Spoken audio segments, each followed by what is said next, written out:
incapacitated yourself to get the illusion that you're better.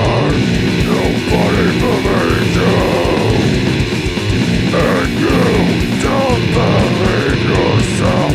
Your bloodline is being eliminated. It is your own undoing, and God, He will not help you when you refuse to help yourself. What do you expect? The result was apparent from the start. The devil of your failed society.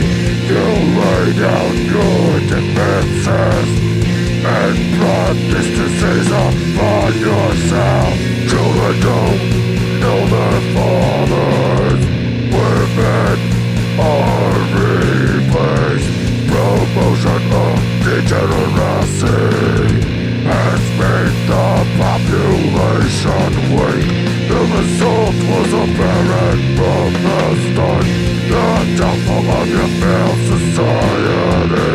You lay down your defenses.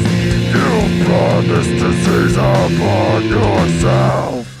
Excise your tumor or it kills you. Your tumor will kill you,